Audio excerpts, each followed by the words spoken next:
E aí, pessoal? Então vamos lá. Agora a gente vai entrar na fase final do ASO, que a gente vai falar do demissional. Então vamos lembrar o que a gente falou desde a primeira aula, para que vocês consigam entender. Então a gente falou da obrigatoriedade na CLT, tá? Do artigo 168. Nós falamos do admissional, nós falamos do periódico, nós já falamos da mudança de riscos ocupacionais, já falamos do exame de retorno e agora nós vamos começar a falar do demissional. Esse exame é obrigatório sempre que o empregado é demitido ou pede demissão. Então, tanto faz de quem foi a iniciativa do desligamento, do rompimento do contrato, tá? Aqui devemos pensar com estratégia, pois caso o empregado seja considerado inapto para o desligamento, pode gerar uma confusão que vai te dar bastante trabalho. A questão é que se o empregado é considerado inapto após a formalização da rescisão, ele deverá ser reintegrado e provavelmente será afastado, ficando a cargo do INSS e deverá ser submetido a tratamento até que ele volte a estar saudável para que possa ser desligado. Então aqui o que é bem importante? Você está desligando a pessoa, seja por conta dela ter pedido demissão ou você ter demitido ela, é bem importante que você, dentro do prazo de 10 dias que você tem para pagar a rescisão, você antes disso faça o exame. O prazo é o mesmo, é 10 dias para os dois. Mas se você fizer o exame antes, você tem certeza que a pessoa está apta para ser desligada e você dá continuidade ao processo de desligamento.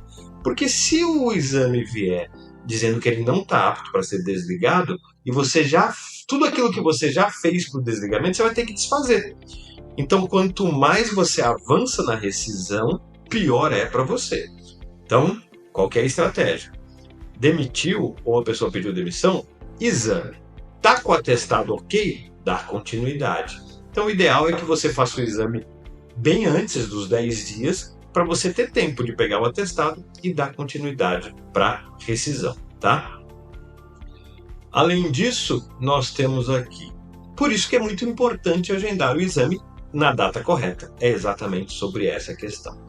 No caso do aviso prévio indenizado, o exame deve ser realizado dentro do prazo de 10 dias antes do pagamento da rescisão, que devem ser contados a partir da comunicação da dispensa do empregado, para que, com a certeza que ele está apto a ser dispensado, você não corra o risco de precisar reintegrá-lo. É exatamente a mesma coisa que eu estava falando.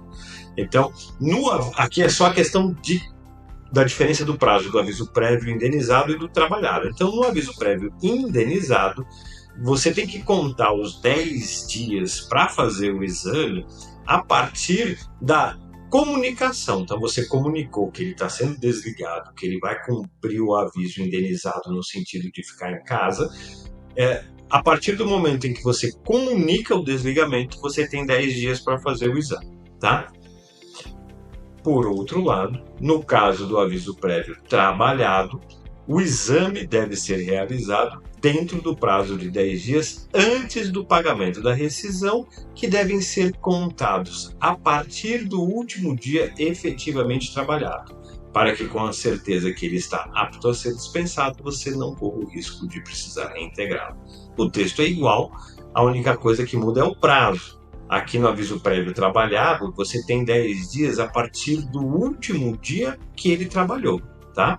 Então, só é importante essa diferença. E como a gente ainda tem bastante coisa para falar do demissional, vai ficar para a última aula, em que eu vou falar sobre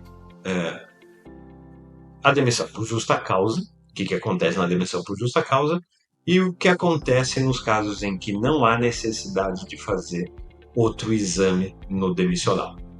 Então, se você gostou dessa aula, dá um like, ajuda bastante o nosso canal.